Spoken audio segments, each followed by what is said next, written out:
Welcome to another episode of Fight Factor. I am your boy Lou Betya, joined as I am each and every week by the Dogfather. We are here each and every Monday to go over what our capping process is for every UFC card. So for this case, UFC Abu Dahbi. Dogfather, my man, did you enjoy the pay-per-view? How'd your week go with it? Do you want to talk about it? Do you want to complain? Do you want to yell at people? I'm here for it.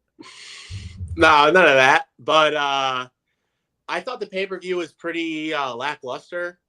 I feel like Dana White shared that sentiment and most of the fans' sentiment in regards to, I don't know, it's just like I don't want to say the aggressiveness, but just like some of the fights, it just seemed very like a lot of them were very passive. Like when the best fight of the night is like Prakniav versus Bukauskas, like we got problems, you know? Or maybe just Brazil whipping Molly's ass for 15 minutes.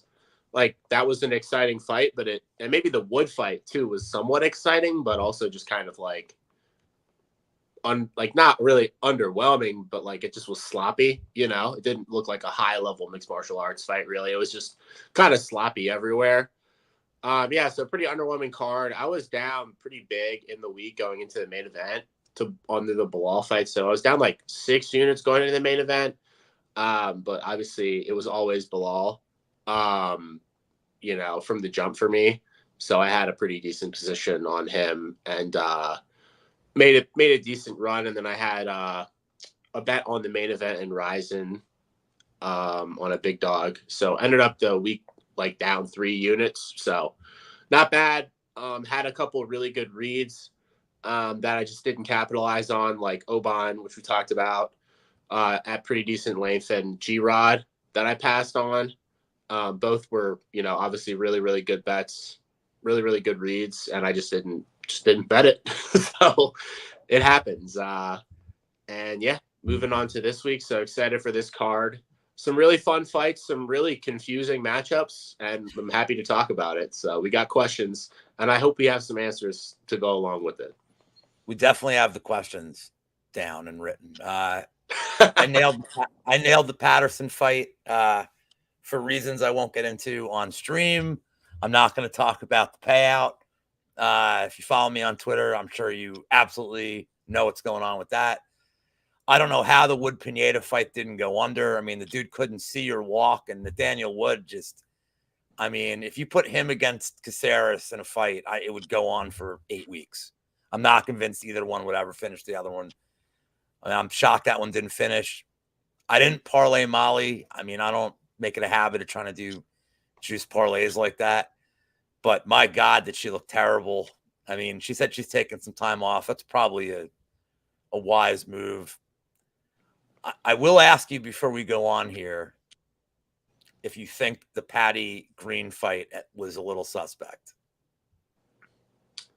I just thought Bobby looked off from the jump. Like I thought he looked significantly like, I know it takes fighters some time to build into a fight, but he looked kind of like, I wouldn't say uncomfortable, but he just looked like off from the jump. So maybe he was just uncomfortable with like how things were going on the feet, I guess. But yeah, it looked like everybody thought something could be up. Yeah, we don't know. We never will know, probably. But, look, kudos to Patty for at least wrapping up the choke and looking good doing it. But, that was bad. It looked like Bobby had literally never been in a triangle in his entire life. Yeah. If you had Patty winning in 2 minutes, good on you. I don't think a lot of people did. If you had Patty by round 1 sub, congratulations, man. You're better capper than me. But we're moving on to this week. Got a daytime card. I always love these. Noon start time. 6 o'clock, this thing will be over. You can have a night. And we got some fancy new graphics. I said every week, try to make the show better. It's like, ooh, yeah, man. And it's simple. And I did my best to make Dumas look like an upstanding citizen. I am limited at art, so this is the best I could do. But we are going to start fight number 1 in middleweight. a rebooked fight, Cedric Dumas taking on Dennis Tululin. Dumas 2-1 favorite. Over under set at the 1.5 mark, which I thought was interesting. Over and a half, juiced to 155. I will start with my question to you, sir. And I just mentioned it. How do you approach rebooked fights, knowing that the books have info on how he acted? Because I always hate this, especially now in this case, I didn't beat a line, whatever. But there's nothing more frustrating than when you nail a number early that you love, and then it gets canceled, and that number is long gone by the time they rebook it. Me, I mean, I don't care personally. I feel like so often the market's wrong on these fights. Like we saw it, just on this last pay-per-view. Parsons took a ton of steam. CLD took a ton of steam. Molly took a ton of steam. Loughran took a lot of steam, and the market and the public was completely wrong in all of those fights. I could care less personally. CLV does not pay bills. And if you think it does, hopefully you like air. So I don't care. You do get a trophy. You do get a trophy, though. You do get a trophy. You're right. And you can tell everybody that you have CLV, and that's about all you get. Because you still have to make a good bet at the end of the day. So, yeah, I could care less. I mean, I'm getting more and more used to betting lines like last minute personally. So often we're hoping to catch the best of the line, but congratulations on your -130 Parsons tickets last week. It doesn't matter sometimes. So I could care less. All right, fair enough. And your question for me is, can Dumas be trusted to fight a smart game plan? Maybe not all the time, but I don't think that really is going to matter here. And this is at the risk of angering my life partner, Monk Maddox, because he is a big Tululin guy. I don't know that it's going to really matter here. Tululin doesn't throw a lot. He's easy to take down. He's not really ever urgent to get up off his back. I mean, is Dumas improving? I don't know, but I feel like this is the kind of fight where outside of a Tululin bomb, Dumas probably is just going to win the minutes. It seems like they just want this guy to do well. I just don't think this is I think Dumas -200, probably about right with the way Tululin's been. Because when Tululin loses, he gets a run over, and really he's only wins against Jamie Pickett, who is one of the worst to ever do it. So he probably can be trusted here, but the time is coming when that game plan is going to expose. What do you think? I think Tululin has better volume. He's the better boxer. He likes being in a fight. Dumas's upside here is takedowns, personally. Like a lot of Tululin, like all these fights that Tululin's getting run over, and he's literally stepping in on like a week's notice. So this is like one of the first fights he's going to have in a long time where he's not fighting a guy who has like a gigantic. I mean, Dumas obviously has a gigantic edge over Tululin. I think any jiu-jitsu purple belt would. But this is like one of the first fights he's going to have in a long time where he's fighting somebody that's like not like levels above him. And the only guy he's fought that was like similar level was Pickett, and he ran over him. So it's a big step down. And he's on a full camp. And Dumas, when he has been on top, hasn't done anything. So if he's landing takedowns, that's good. But then you have to assume he's just going to like lay on him and has the jiu-jitsu to keep him down. I mean, Kishriev got Tululin down and he got back up. Like Park mauled him and G-Rod mauled him. But I mean, what would they do to Dumas? I'd have to figure it wouldn't be very competitive. So I would love to see what they could do to Dumas. I would love to see Gregory Rodriguez and Dumas fight. They're on the same schedule. So hopefully they're both coming off win. I'd love to see the matchup. Yeah, I don't think that's it. Any thoughts before we move on? Any thoughts on the total at all? Seems accurate. -175, like 65% for it to go over seems fine. Yeah, I feel like the under would be predicated on a Tululin bomb. Yeah, Yeah, him just I like feel overwhelming Dumas and him just kind of flaking a little bit like he did, like he kind of seemed like he did in the Friend fight. yeah, like I'd rather play Tululin than play the under here, but I just thought it was interesting that it was 1.5. I don't know what it was in the last fight. I don't know if it was 2.5 or not, but Yeah. I thought Tululin was absolutely like the worst fighter ever, to be honest, when I went into tape, and actually came out somewhat impressed with his boxing and his durability and his willingness to fight. His cardio like is kind of suspect, obviously, but in the particular matchups, like he's coming in on, ridiculously short notice. So I'm not sure how much I factored in. did you ever see the show Delocated on Adult Swim with John No. Glazer? Uh, they had these Russians always trying to kill him, but the one Russian that was supposed to kill him just got drunk and wanted to do stand-up comedy with Todd Barry for whatever reason. And That's Tululin. Tululin looks like he was like Russian associate number 4 on that show, just in the background drinking vodka and being He forced to laugh at this guy's jokes. he looks like it.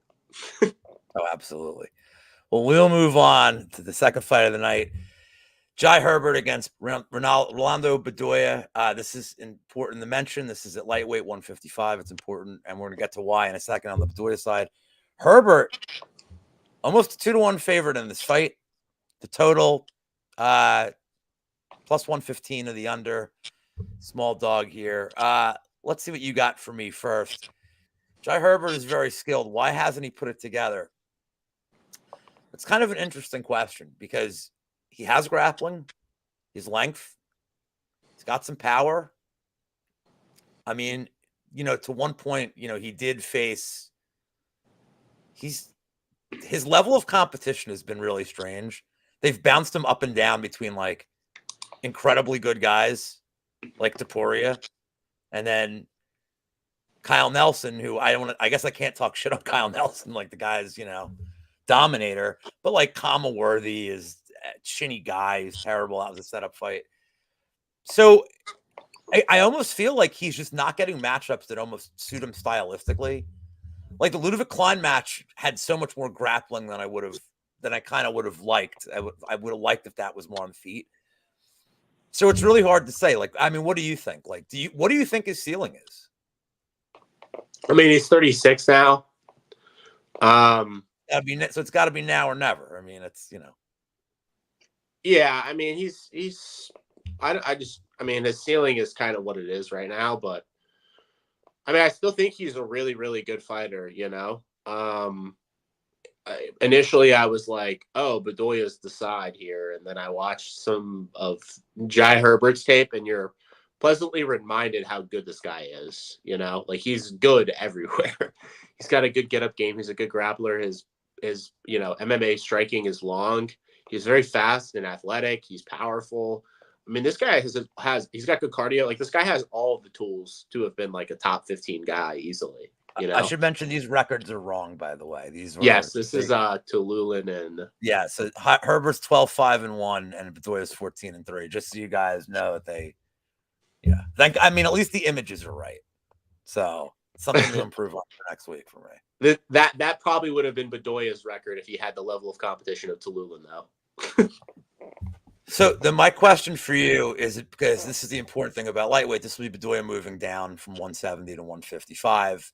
I think he fought at 155 7 years ago, so he's done it. And people are saying they think this is his more natural weight class. I don't know if I really buy that. Do you like the move down here? Because forget about I mean, there's just two sides to this. He's going to be stronger at 155, but I mean, how far can he possibly go in this talent-laden division? I don't think very far, personally, but I mean, he's fine. He has a lot of decent intangibles, though. He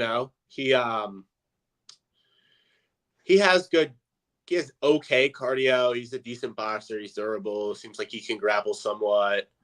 But overall, I just think he's just pretty okay everywhere. I do like the move down, though. He was pretty I mean, you could tell he looked pretty soft at 70. like especially around the midsection and like, not very physical. Like Song Kanan literally looked like a Chinese lab experiment compared to him physically. So yeah, I think the move's good for him. The issue for me is going to be like the speed and athleticism for the guys at 55, where it seems like Bedoya is limited. So I think the move is good for physicality sense, but I just don't know how his speed and athleticism is going to translate to this weight class. So yeah, I particularly don't think he has a lot of upside in at 55 because of that. However, I do think he has some solid intangibles that will make him competitive with a lot of fighters, just not at the higher levels. All right. Just so you know, I have at this point in the card, I will have no bets on either one of these first two fights. I think the lines are. I get the love for Bedoya. I think it's more people really don't want to pay this kind of price for Jai Herbert, but when you see a price that you think is too good to be true like this early in the week at plus money, there's historically a reason behind it. I mean, so. I wouldn't be surprised if this Tallulah line gets like ridiculous and I'm like forced to bet him for just to say I was there, Like sometimes just saying you bet on Dennis Tallulah and he won a fight is like the greater joy than losing your bet. You know what I mean? I think you've now made a big fan of Monk is going to really like the show even more than usual. Hearing all your love for the Tallulah side. I mean, it's just line indicate. It's just for me, it's just the line. I mean, in my opinion, like Dumas being here, going back to that fight, like Dumas being here and beating Panaz is probably one of the bigger flubs, and like one of the bigger, just I don't want to call it a fluke because that's not fair, but just an outcome that I personally don't think happens more than like 15 to 20%. So yeah. I'll leave it at that. Well, let's move on to a slide that I know is correct because I had time to look at it. In the strawweight division, fight number 3, Victoria Dudakova, 8-0 against Sam Hughes, the perennial underdog. Dudakova coming in, not a massive favorite, minus 157. The over is absurd, which makes me wonder if there's any equity on the under. But that is not the question I have for you. My question for you is this fight as simple? And this is a setup question, obviously. But is it as simple as Dudakova just wrestling and keeping Sam Hughes pinned down? Sam's shown to have like a pretty good get-up game. And the thing is, I just don't know how much I rate Dudakova's control. I think it's pretty good. She's like not bad at getting the body triangle on her regional tape. She's not bad at controlling. Her win over Maria Silva on the Contender Series is better than anything Hughes, in my opinion, has done in her entire career. So I rate that rather highly. The Freya performance felt like a UFC debut stunt where she had like a staph infection. I don't think it's as simple as Dudakova just getting top time. I think Sam is kind of somebody who you particularly would want to bet in like a spot like this because she does have a lot of really good intangibles that you'd want to bet as an underdog. But skill for skill, Dudakova is, in my opinion, the much better fighter. But it's hard to back her with her margins because it's 115 and, she's had health issues herself. So coming off that UFC debut, it's hard to trust anybody. Yeah, and that's the question you have for me. Are there any concerns with Dudakova's injuries or health? No, because I don't have any interest in getting involved in this fight pre-fight. However, and this goes to the question I had for you. This might be the kind of fight. Dudakova was struggling a little bit, keeping Jinyu Frey down. What was she, minus 600 or something in that fight? I mean, she was an absurd favorite. I remember that. I don't know if it was minus 600, but I remember it being pretty esteemed. And Sam Hughes is the kind of fighter, at least, where if I trust one thing about her, it's her cardio. And that if Dudakova is showing kind of, a little rust, or, I mean, it's not been that long, but if she's showing a little bit of that, maybe her cardio is not great, maybe this physical health is just not great for her, I think a live pivot on Sam Hughes is possible. I probably will not get involved because judges in these kind of cards have not, I don't really want to back Sam Hughes having to dominate 2 rounds and then hope that I still want a decision live. So yeah, I mean the only issue is like I was rather impressed with Dudakova's boxing personally. I think her boxing's actually pretty good. And Sam is like pretty hittable and doesn't really sit down on anything. So while they're on the feet, like I kind of do expect Dudakova to let her up. So if Sam is winning this fight, like you would have to assume she's like like even the Pierre Rodriguez fight, like in round 3, Pierre was like gas. And it's still competitive because Sam just like doesn't move her head and she has nothing, like doesn't have a ton of pop on her punches. So optically, it's like no matter what lands, it looks like nothing's happening for her. Gotcha. Well, we'll move on to. I'm actually going to check to see when I made these slides. I did not have a total for this. This is short notice. Guram against Jordan Vucenic. They just posted this total. What is it? I have no idea. I looked on Bet Online. I didn't even care to look at the total. Still not up on fight odds right now, so yeah, we don't know. I didn't tape to get a read on the total yet. Gotcha. So Guram's a 2-1 favorite here. Vucenic, look, this is when historically I would have put up the shadow pick that UFC.com likes so much, but I mean, how do I ignore this guy's ink, dude? Got to get it on screen here. It's short notice for Vucenic, but he just fought, was it last week or 2 weeks ago? So he's just coming out of a camp.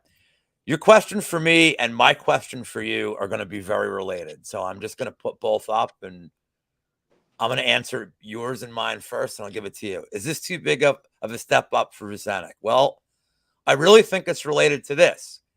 What Guram are we getting? I think some people think he's washed. And I think maybe we're just overdoing. There's a possibility that maybe you're just looking at the Brenner fight and being like, oh my God, he got knocked out in a fight that he was, dominated. He doesn't fight very frequently. It's hard for me to say that he's washed.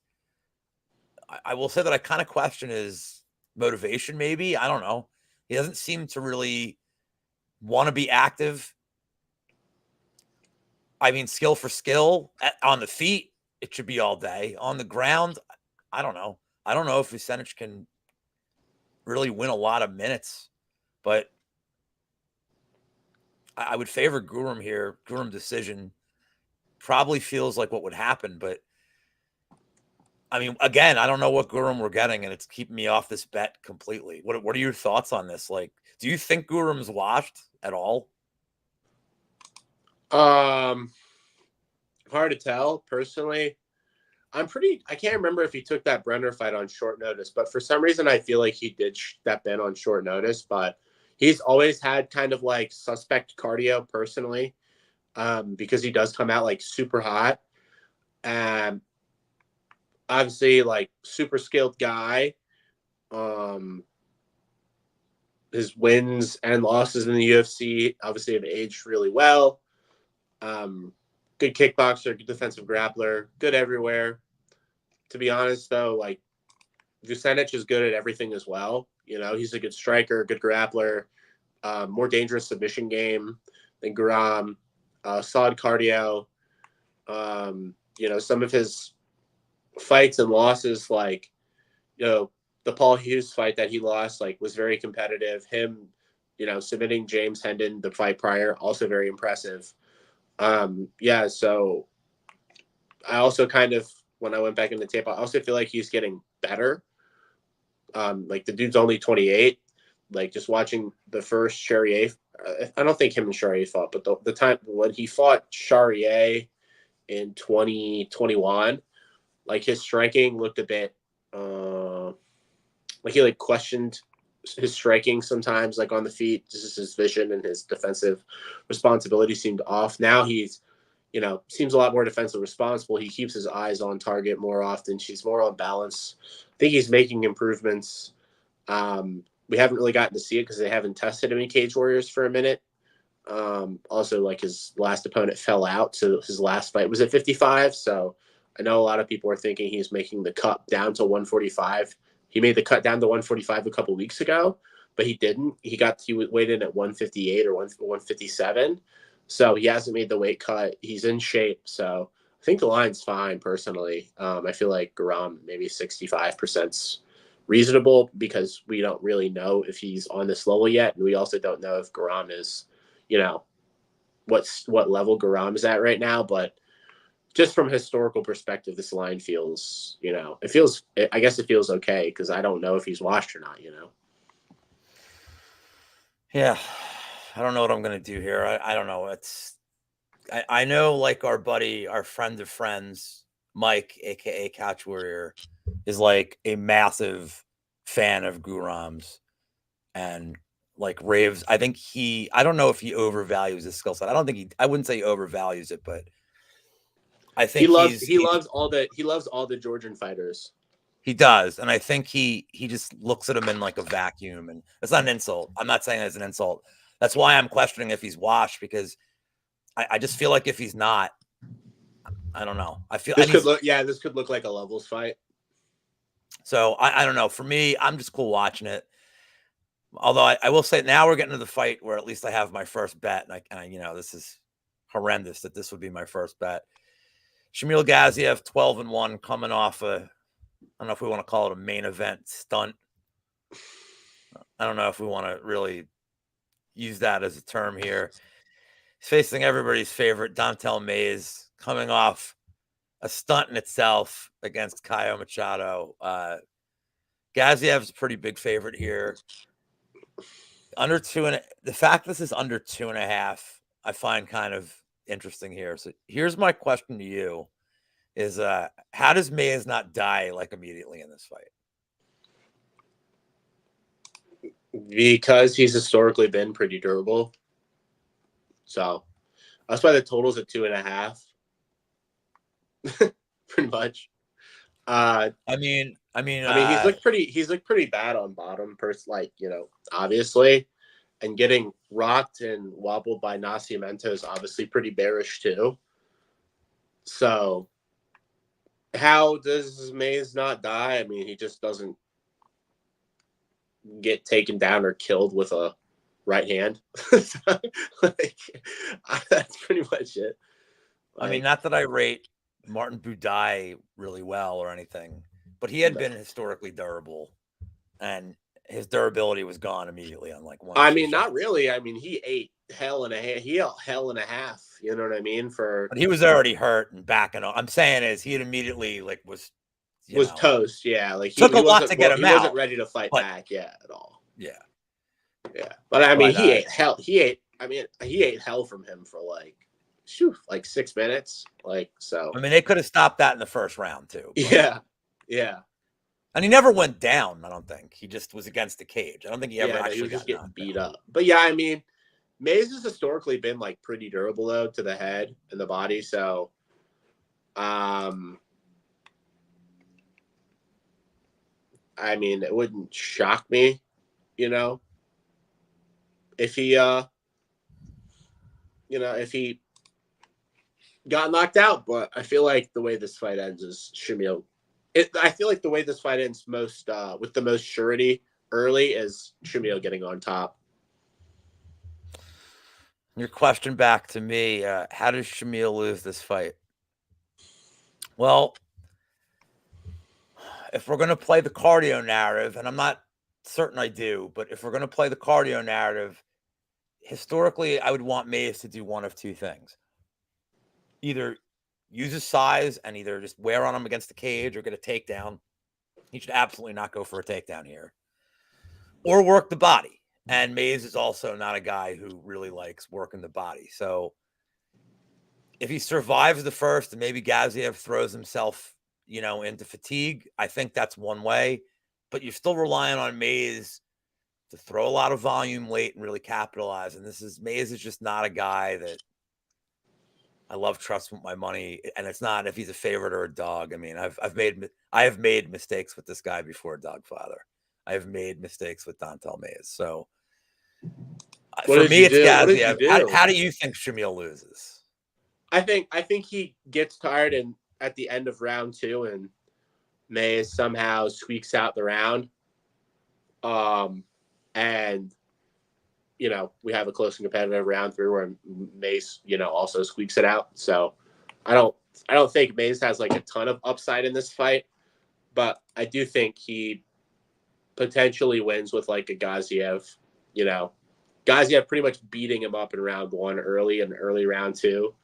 And Mays just is tough enough to survive and keep it close enough in round 2 and round 3 to win a decision. I do think he's drawing pretty thin, though, personally. He Homer Simpsons him, basically. Yeah. I would be remiss if I didn't bring up my favorite, most hilarious bet of all time, the Dontel Mays round 3 submission against Hamby at plus 12,000. That was hanging on Betway. And my buddy looking at me like, well, what's his path? I'm like, well, his path is make it to round 3 and hope that this guy is done and fatigued from all the wrestling. Well, we got half of it. He made it to round 3 and then he died. But 120 to 1, I'm going to take that bet like all day. I know you are too. Don't act like you wouldn't take it if you saw it. I would do it for fun. Yeah, that's hilarious. Worth $5 at minimum. Like, you're like, all right. That's one of those things where if you even see it and you didn't bet it and then it hits, you're like, I couldn't have thrown $5 on Yeah, this. because there's no way I would have bet on that fight unless it was Mays. Although I don't remember I honestly don't remember what the line was on that fight. Actually, Mays was the favorite, so I definitely wouldn't have bet that fight. But I think it was. Let me look it up. I don't think it was like that wide. Oh, he was minus 180 range. All right. Yeah, ain't no way. Ain't no way, bro. Ain't no way, dude. Yeah. So you got to play props for some of these fights. But yeah. Move on to fight number 6 in the lightweight division. Muhammad Yahya against, I'm going to say this wrong. It's not Kai Fernandez, but it's Cowway or something like that. Mr. Fernandez. Fernandez is a very big favorite here. The under 1.5 plus 122 range. So this is your question to me. Actually, these questions are, again, pretty related. You're asking me if Yahya is really that bad. I'm going to counter with this. What in tarnation was D1 Peak getting takedown after takedown? What was that? Was Yahya just like mystified that this guy was going for takedowns? Or I don't think that Yahya should be plus 330 here, if that's what you're asking. Because to me, you probably like Fernandez. I mean, could he run him over in the first? Yes. But at what kind of clip? I mean, it's weird with Yahya because I would have expected Peak to knock him out. And then Peak fought a game plan that was kind of mystifying. I got to imagine that the game plan here. Do you think Fernandez wrestles? Like, does he even have the audacity to just chuck this guy on the ground immediately, seeing what Peak did to him? Like, I don't really know what to make of this fight. For me, I feel like it would either be like Fernandez 1-2 or just leave it alone completely. But I guess to answer the Peak fight question, sorry, there's is like tarnation good that I got that in the show? Well, I'll tell you, there's a lot of tarnation going on outside my house right now. It is this. There's like a crazy storm going on. Like it's raining bad. It's raining cats and dog fathers out here. So holy crap. Sorry, I wasn't prepared for this. But yeah, I mean, the Peak fight was just a Trevor Peak fight. At the end of the day, like there's nothing more indescribable than watching a Trevor Peak fight. And I don't think you could ever watch a Trevor Peak fight and be like, oh wow, this looks sane. So I'm not surprised of the outcome of that fight. I feel like Yahya just was like overwhelmed with the physicality, which I mean, we even saw it like Charlie Campbell was good, but there were moments in like the Charlie Campbell fight where Charlie Campbell was like, oh my God, this dude just like won't leave me alone. And like, I know Peak lost like 30-27, but obviously like that's a whole different level of physicality. I do like Fernandez personally. I think he's a good striker, a good kickboxer, but to be honest with you, like the way he fights doesn't really like equate to being like a minus 400 favorite. Because he's not like a high volume striker. He's not like a heavy top time wrestler grappler. The price in terms of like how this fight probably goes, which is like a kickboxing fight, not really sure how we get there. I do think Yaya isn't good. So it seems fine. But I also am like, based on what is Kaue Fernandez minus 400 in what I presume to be like somewhat of a kickboxing fight, because I don't see him grapple a ton on the regionals. It's like, I mean, really? Like he looked terrible off his back against Diakese. Like he could hardly get up. So how is he minus 400, Like I get it if like, we're talking about like a heavy wrestling grappling style guy that's just going to neutralize. But in theory, like if Kaue isn't landing like a massive right hand or a body kick in the first like 10 minutes of this fight, like what's like, why? Yeah. I don't want anything to do with this one personally, but we're going to move on. Fight number 7 at light heavyweight, Alonzo Menafield against Azamat Murzakanov. And I somehow got the odds wrong. See, this is why I don't do art. This is why I need an art department for this. But the actual line is Murzakanov minus 223. Menafield is plus 188. Under 1.5 plus 150, minus 180 to the over. Again, I'm just doing this on purpose so that next week when I don't get any wrong, it shows improvement. You never want to buff that like perfection off the bat. But so my question for you is, Menafield's coming back, and it's going to be a little less than 3 months since he got knocked out in like 0.2 seconds by Carlos Olberg. I have a theory. I don't like when I see guys that get knocked out coming back too soon. Do you think this is too soon after that fight for him to get back in the cage? Or do you think it was just so sudden that there's really no damage? It's just, let's get back in there and go on the horse. Yep, exactly. You answered the question for yourself. I mean, I'm setting you up. I'd much rather that than like a brutal beatdown for 15 minutes. So if it's quick and early and 10 seconds and he gets kind of flash knocked out and it hurt bad, it's not like he even like got slept brutally. Like he got flash knocked down and Olberg flurried on him, and he just couldn't defend himself, so the fight got called off. Like, to me, that's totally fine. Like I'm not gonna write too much into it personally. All right. And you asked me, yes, I kept the nickname. And what is his optimal win condition? Well, it's interesting you asked, because I was going to suggest Weather the Storm. I know his cardio is not great, but like when I went back at Murzakanov, like his volume's not bad late. I mean, yeah, he gets tired, but he kind of fights through it all right. Like, I don't think Murzakonov's bad late in fights. I think Menafield has better cardio than people give him credit for. It's not, I wouldn't say it's elite. It's not great. But I think Menafield, as he's gotten older, it's less about just winging absolute bombs and going for an immediate KO. I mean, I will never forget that he beat Ed Herman by decision in like, I don't know how. They said, if you kick him one more time, it's over. And then he's like, nah, I'm good. I've worked on the leg kicks enough for one fight. What makes this interesting to me is I wonder if either one wants to grapple, because I know Menafield's been working on it, and Murzakonov's not bad. He just doesn't really proactively go for takedowns. He just wants to strike. So, but look, when you see two guys that can hit hard, that are predominantly strikers, sometimes we get a weird grappling match. And if we do, is Menafield stronger than him?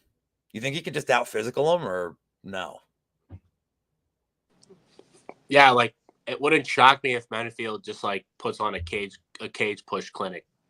Like, I mean, I don't want to say like the Clark fight was kind of like that, but Clark was just better at it, which was kind of what happened. But I do think Murzakanov is like the much better striker. especially early in this fight. I mean, he was lighting Jacoby up early there. So I don't know what to think personally. Like, if I was going to answer what his optimal win condition was, I would probably say just using his physicality and physical gifts to kind of like grind this fight out and extend it, because I do think if Osmat is like forced to grapple, though, he's going to gas a lot faster. That's what I really think it is. Like, I think his cardio is fine in round 3, but like as soon as Jacoby like started like giving him some adversity and some pressure and making him grapple a little bit, I mean, that's when you really saw him go, his gas tank go. Am I a sick bastard for wanting to bet fight goes the distance? If the number is big, I don't know what it is, but if the number is big, I don't dislike it entirely. I mean, would you be like, what if it's, well, let's see. Oh, they absolutely have it right now. They have, I don't want plus 200. Not even plus 160. I don't want that. Yeah, it's not worth it. That's probably like fine, you know. You could have just said I was sick and we could have moved on, but I'd rather bet the under 1.5 than bet that crap. I don't know. I think if this thing gets out of the first round, we got a really low volume horse shit fight. So, but we shall see. Moving on. This is another one that I did not have the total on when I made it. We do now. Joel Alvarez versus Elvis Brenner. Over 1.5 minus 175, under 1.5 plus 145. So that's just come out in the last couple hours. Alvarez minus 155, but of note has been getting the bulk of the money in the last. I think you moved the line on this.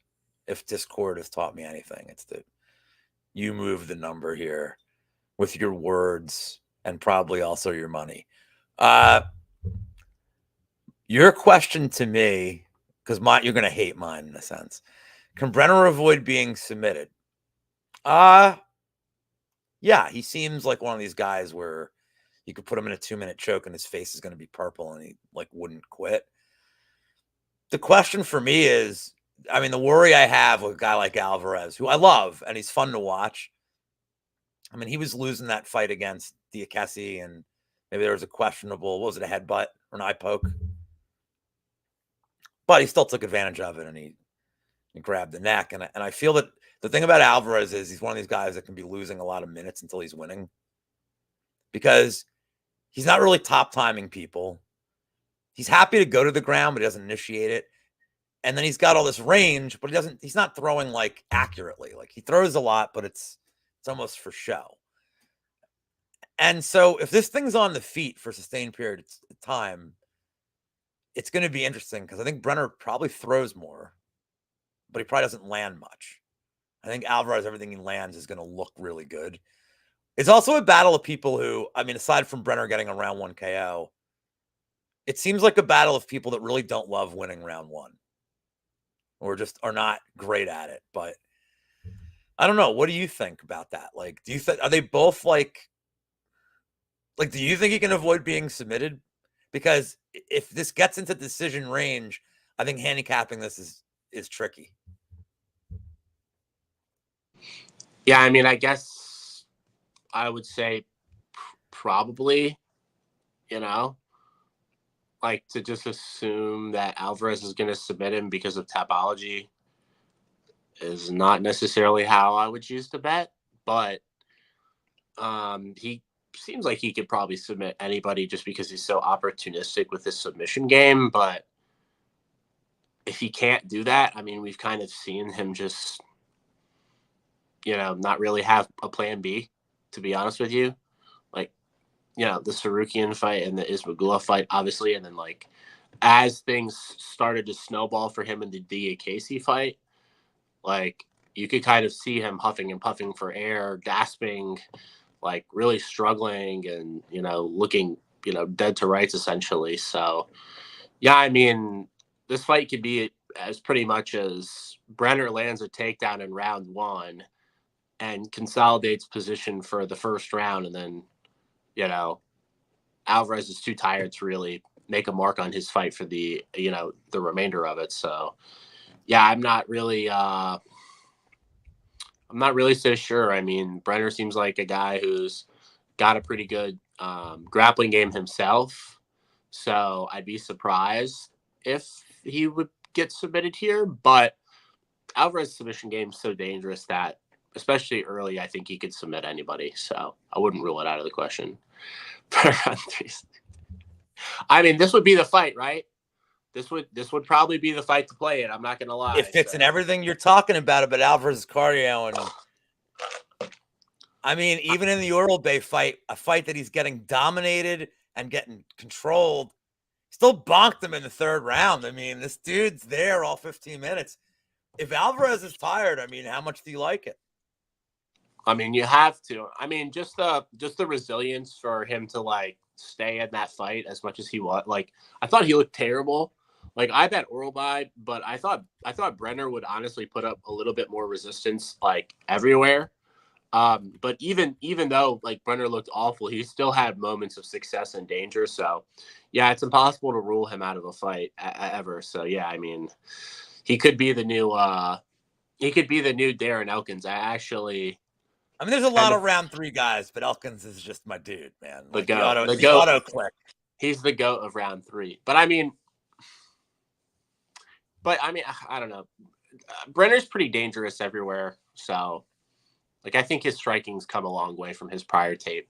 And since he's moved up to lightweight, he's looked better. He used to fight at 145, and he looked just massively just drained every single time. So, and his cardio wasn't great. He wasn't much of a minute winner. I think he's a little bit better, everywhere now. Like, he's still super young too. So I wouldn't be surprised if he looks a little bit better here. I mean, I thought he looked off in the Brenner in the Orobai fight too.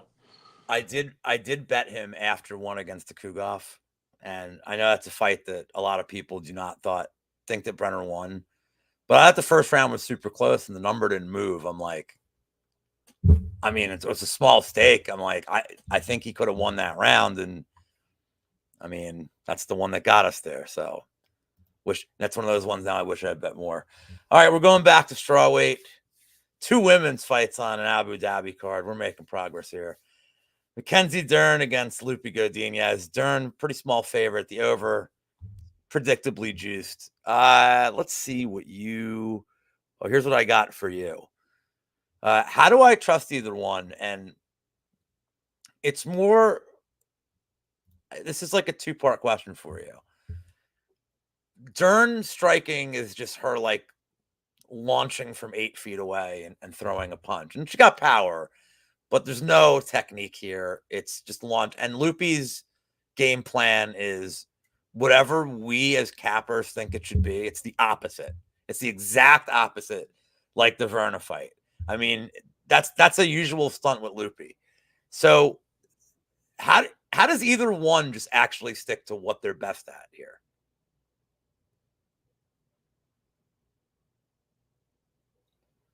Like, do you think Lupi's more like, is Lupi more likely to do it by just keeping on the feet? Yeah, that's what I would assume. You know what I mean?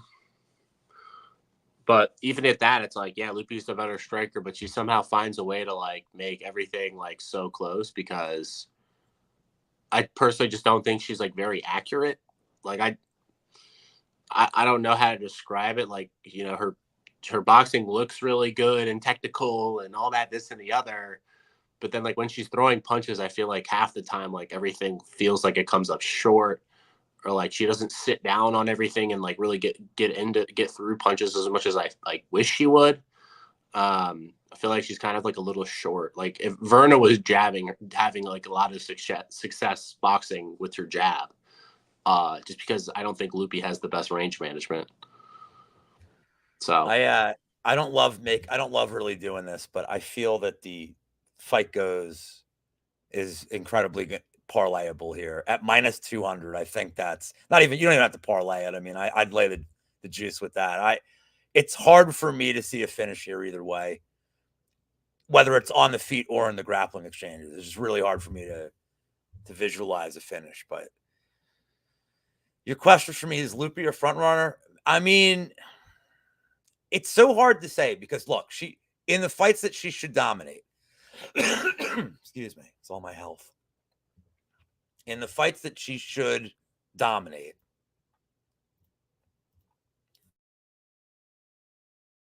All right, I'm done. I'm done with that crap. She does, with one notable exception, the Angie Hill fight, which she just couldn't get takedowns. She wasn't pushing for takedowns. Other than that, and she's had some really close wins. Like the Calvillo fight should not have been that close. But when you give her steps down, she does pretty well. The problem is, I mean, Verna, that was still a super close fight. And, we saw what Verna just did to Lemos, but it's not like Lupi's uncompetitive with good fighters. It's all mental. I think, to your point, is she a front runner? When she goes in with a game plan like that, she thinks she's better everywhere, she ends up sticking to a good plan. Like, she gets top control. When it's on the feet, just gets you. When she gets into a flow with the boxing, I think her boxing's good. But it seems like she's not ever sure if she wants to use her boxing to set up like entries. So she's facing people where it really doesn't matter and she dominates them. Now she's facing people where that absolutely matters. If she, I think to an extent, yes, she's a front runner. I'll be definitive. Yes, sort of being definitively. Do you? I don't know. It's weird. Like, she's had a lot of fights where she's been like kind of like gone to war, but there's like something mentally, I feel like, that kind of like, I don't know. It's weird. It's like you watch her fight and you just know she has so much more to give in some of these fights. Like, she's like, she could easily just, throw a lot more volume, be a lot more aggressive, put herself in more danger. But sometimes she just chooses not to. So I don't necessarily like think Manel Kopp, for instance. Yeah, it's like, dude, you could do so much more. You know what I mean? But like, maybe there's just like not a willingness to put yourself in danger or like risk. Like, there's like, I think there's a lot of risk aversion in Lupi's fighting style at times, because I do think she could steamroll a lot of these girls and she just chooses not to for some reason. And so sometimes when I'm watching her tape, I kind of have this sinking feeling that like, is this girl just like mentally just not willing to just run? Like, she could have easily just run Ricci over, like, if she started brawling with her, she could have probably, done the same thing with Verna if she just, decided to be a little bit more, Verna's a great grappler, but like, she probably could have, been a lot more aggressive in round 3 with Verna and, pushed the pace on her and tried to get a finish. And, it just seems like there's times where you're watching her fight and you're like, damn, I don't know what's missing here. It's hard. It's sometimes just hard to figure out what's going through these fighters' heads. All right. Well, let's move on to whatever this is. We have the same question. That's the question. I have nothing to say about this fight. Do you? All right. I still had to make the slide. I had to be professional here. Somehow this one I got correct. But what was I joking with you? Ferguson round 3 submission for since one of Kies's hobbies is getting darsed. I don't want to play this. I don't even want to talk about this fight. So let's move on to a fight that actually makes sense. Chito Vera against Davison Figueiredo. Figueiredo minus 180 right now. The over, crazy juiced right now. Let's see. Let me ask you this, because, both of these questions are, I guess, pro Vera in a way. My question for you is, did O'Malley take his soul? Because for me, if he didn't, then the line, he shouldn't be this big of an underdog.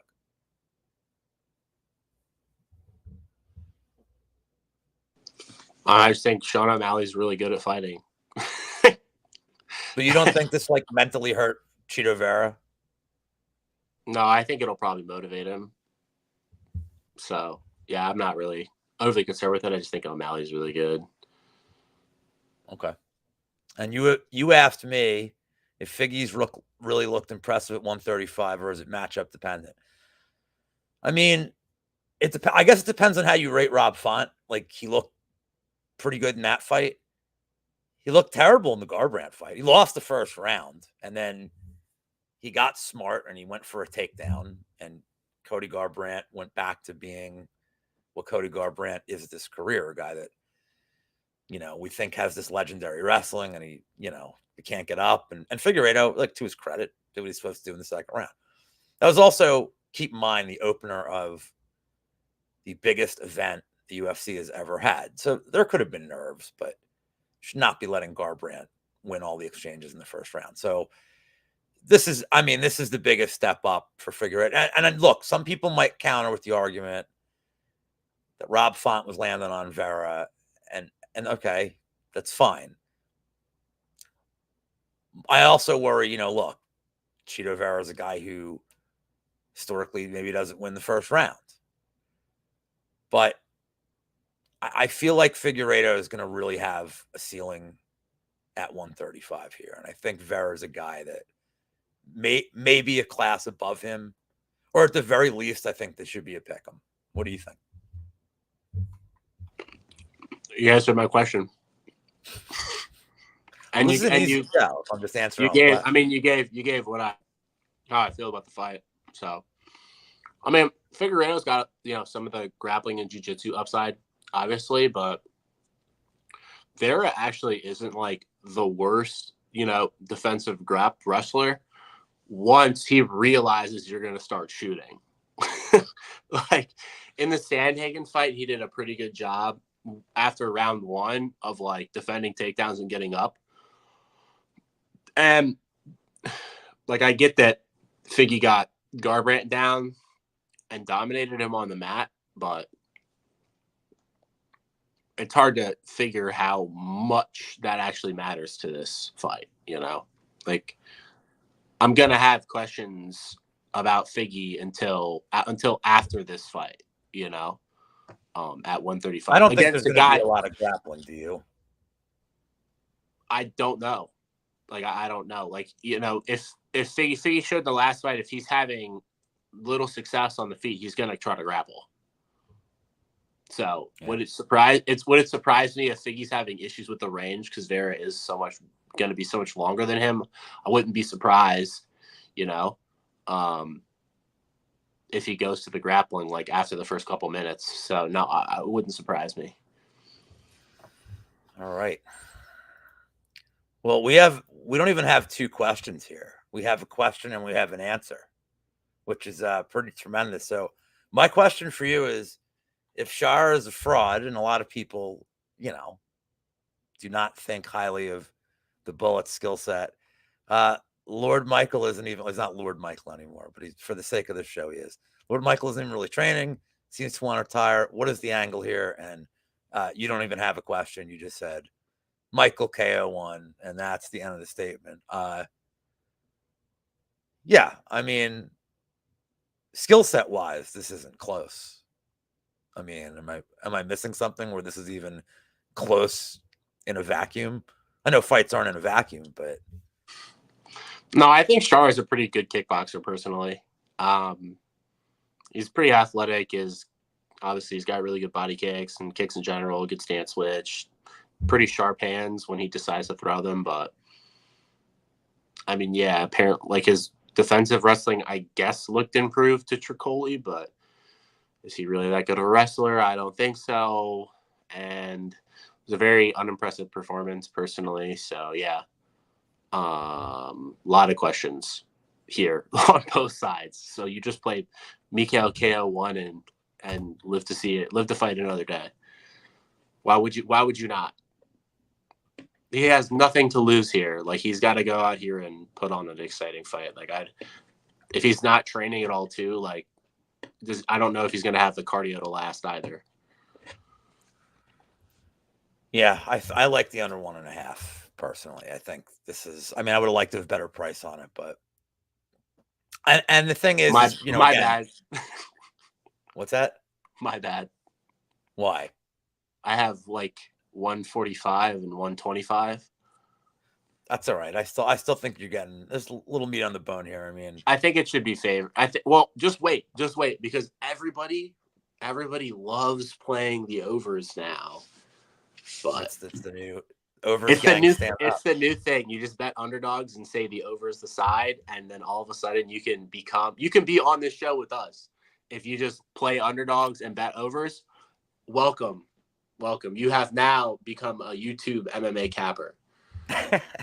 Contrarian overs for the Yeah, contrarian overs and underdogs. We'll get to the main event now. Bantamweight, Corey Sandhagen taking on cousin Umar. Umar 17-0. Umar very predictably almost 3-1 favorite. I found it interesting the over was set at 3.5 and not 4.5 for this fight. Just, you don't see it too often in 5-round fights, but it's always one of the things that gets my attention. Like, it just means they weren't sure. So, which I think is interesting, because that being, if before I even get to the questions, when they said it like that, who do you think they have? Are they giving Sandhagen any finishing equity here to set this total this way? Or they just think it's going to be Umar and it's going to be a one-way? Okay. Your question for me, is he the bantamweight goat? No. No, I do not think so. Could he be? Yes. But I don't know. I'll be curious to see him. Some of these matchups, I think. And then, like, this is going to sound really strange. Some of these matchups that are ahead of him very much depend on if that fight is a 3-round or a 5-round fight. Like the Merab fight. I feel like in a 5-round fight, I find it hard to see how Merab's ever going to lose a 5-round fight. It's hard for me to say it. Unless he gets bonked, it's very hard for me to see how Merab loses a 5-round fight. But a 3-round fight, a couple of takedowns, land some strikes, steal a round, it's in play. I know, and I love Merab. Maybe it's part of it. I like him on social media. It's great. Obviously, I respect his grappling. Yeah, Umar looks pretty well-rounded, but let's see. I mean, honestly, like they've really been it's been a slow progression. Obviously, this is the best guy he's faced, but my question is to you, because I just don't see how he loses this fight. So how does a Sandhagen win? Look, you're saying he doesn't have finishing equity. So then how do we get a Sandhagen decision? Does he just I'm just saying in perspective of the books, I don't think the books are giving him a ton of finishing equity. I think he does have finishing equity because he can land like a Sandhagen flying. Like, I mean, dude, this guy's dangerous with some like his opportunistic strikes, like KOs with freaking nasty flying knees and spinning wheel kicks, and granted over like lower level competition, but he fly kneed like Dillashaw and almost killed him. I mean, would I be surprised if Umar shoots on a takedown here and eats a knee right to his face? No. I think Corey is the much better kickboxer personally. Running back some Sandhagen tape, you kind of forget how competitive the Jan fight was early until he got rocked. It kind of looked like he got weathered a little bit there. But yeah, I think a Sandhagen win looks like a point fighting decision where he avoids the takedowns and uses the square footage of the octagon. I think Umar's going to land takedowns, definitely. But this guy hasn't been like through a 5-round fight, so where his cardio is going to be tested, and he's going to probably get some resistance with the takedowns. But the question is like, how's Sandhagen's defense going to hold up early? Because you could see Umar get out to a big lead here early if he doesn't, take his back and submit him. So. All right. Well, we made it. I, at the moment, I'm really only liking 2 or 3 spots on this card. Can't tell if that's good or bad. I know the second I have on one of my books that I get a Shamil like 1-2 or 1-2 KO, I think I'm going to hop on that. I'll have to see what the prices are and those kind of things. But other than that, I mean, I think the over in the Dern fight is pretty safe as a straight bet. Or if you want to parlay a -200, I think it's pretty safe. I know you don't have a ton of spots yet either, and you don't have to talk about them, but you can if you want. Or you could just say, I mean, you mentioned them on the show. You know what? Just watch it back. You want to know Dogfather's leans? Just watch the show again. You learned so much on the second rewatch of the show. Yeah, I'll just say what I have right now. I mean, I was gonna I had a Bedoya position, and then after work today, I retaped it, and yeah, I don't want anything to do with the fight. Like I just don't know. I don't know if Bedoya sucks or he's good. Like I can't tell. Like I can't tell. So yeah, I'm passing on that one. I thought I was gonna like it on retape. I taped it. I was like, oh, this could be value. Herbert's not a separator, and then you kind of look at the level of comp, and I'm gonna pass. But yeah, so far just the under and the Shara fight and Marlon Vera at plus 155. That's it. Yeah. Yeah, this isn't. I mean, last week I think not for you and I, but for people that are parlay bettors with juice. Last week was not your week. Molly didn't get there. Loughran didn't get there. Leon, you know, huh? Leon didn't get there, and Arnold Allen. You know, small margins, but yeah. So this is another week where there's a couple of big favorites here. Just be wary parlaying some of these guys. Please don't parlay Chiesa, guys. Just don't do it. Please. Don't honestly forgot that fight existed because we didn't talk about it, but he's minus 610 now. I don't want to talk about it. Yeah, I said something to my buddy's like, what do you think about the Ferguson Chiesa fight? I'm like, the announcer? I'm like, that guy? I'm like, it's probably gonna win, and I'm gonna hate it. But it's at 70. That is it, man. Is it at 70? Is it at 70 or is it at 70 or 55? We didn't talk about that for 1 second. I think it's a 170. I'm gonna tell you right now, though. Okay, because I heard people saying that it was at 155, and I think it's 70. It's at once. I mean, I think it's 170 here. I think it's 170. Yeah, okay. You know what it is? You know why? Because my slide said it's at 170. Yes, because your slides are definitely going to be perfect all the way through. No, but my slide for that one, I mean, I know, like it says 170 on Tapology, which has never been wrong ever. No, never once, 170. ever. But we made it. Another week, 13 fights. Still a fight, even if it's not like the flashiest fight card on paper. Still a fight night. I mean, nothing can match next week when the salt of the earth, the legend, the GOAT, Johnny by God Parsons comes back for America. I've noticed they're only putting him up against non-Americans, by the way. Very strange. It's against Kinoshita now. I don't know. What card is that? Oh, Tybura versus Spivak. Yeah, it is not a great card next week, but it doesn't matter because I have one fight that I'm just gonna. That's all I care about. So. Oh wow, there's a lot of cool fights on here though. But there's one fight in particular that you should care about the most. And that's the one I just mentioned. You mean Stephanie Luciano and Talita Alencar rematch? I will not allow you to like any other fight on this card. I will not. I will not put up with this tomfoolery. This hooey, these offbeat shenanigans. I'll have none of it. There's some hilarious fights on here. Oh my gosh, this is gonna be fantastic. This looks like a hilarious. Actually, I like next week's card. I mean, it's not like the. I like this card's. This card's got a lot of fun matchups, actually. Dude, I mean, Nascimento Ophelia is kind of fun. Oh, yeah. Charo Lampros, Gregorio, and Toshiomi.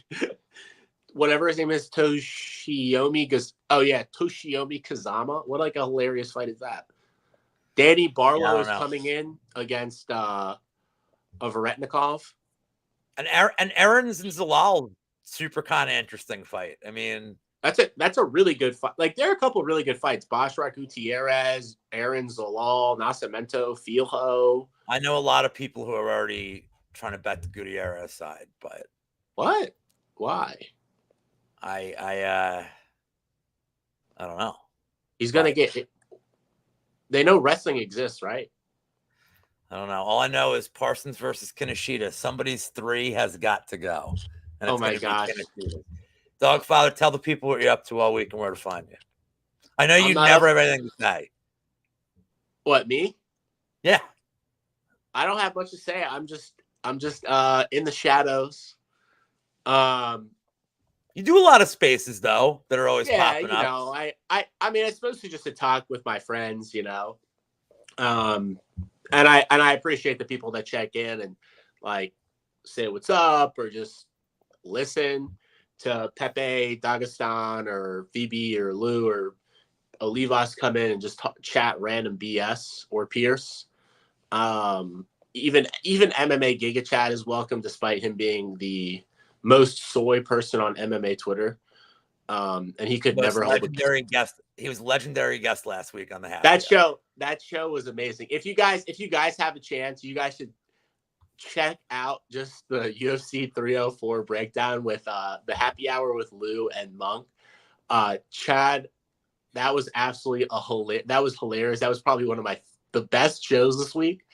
I got a couple clips that, you know, Chad will never be able to live down. And yeah, it was just all around great show. Hopefully we'll have him back on in the next 6 months. Can we give Monk some credit for like just babysitting? Because, you know, I had been drinking on and off for like the whole day, and I looked fine compared to. Hey, yeah. I mean, I think he was all getting relative. I think and Monk being like, "What is happening? What is going on this show?" Just telling Monk 15 minutes before. Oh, by the way, we have a guest tonight. Oh, really? I'm like, yeah, it just happened because I happened to go into a space that Dogfather, Pepe, Pierce, and Chad were in. I was in there for 3 minutes, somehow left getting a guest for the show, and I'm like, all right, see you soon. You're like, Chad, you sound drunk. Get on the show. He's like, you always wanted me on. I can do it. I'm like, fuck it. Fine. Go. He's like, I got off work tomorrow. I'm on. So I'm work comedy that's how show. it happens sometime. But yeah, I'm in Big Steve's Big Brain Discord. I'm in Couch's Discord chatting MMA. I'll be honest, like I'll probably have 3 bets on the UFC card. I'll probably have just as many on PFL, LFA, and Fury this week. Like I probably spend more time on regionals and my effort and energy because the UFC markets are, in my opinion, pretty sharp. So I think for me personally, there's more edges on the regionals, but obviously UFC is better, bigger limits. I can get more money down. So yeah, it's a bit easier if I find a spot on UFC to get a decent portion down to my units. Your version of regionals in the UFC is my version of German Bundesliga 2, which begins Friday. So I'll be on this channel all week. Just follow my Twitter. Monk and I are recording something tomorrow. Little news show called The Argument. So that's just going to be weird and fun. Wednesday, I'm doing props to consider with the First Strike Gang. Thursday is the normal happy hour stuff. And then I think I gave myself Friday off. My Fridays being off are coming to it's coming to an end, man. As soon as the Premier League starts in 2 weeks, my Fridays are done. So look out for that. Guys, good luck on this card. We will see you next week for the UFC Fight Night card with Spivak and Tybura. See you later.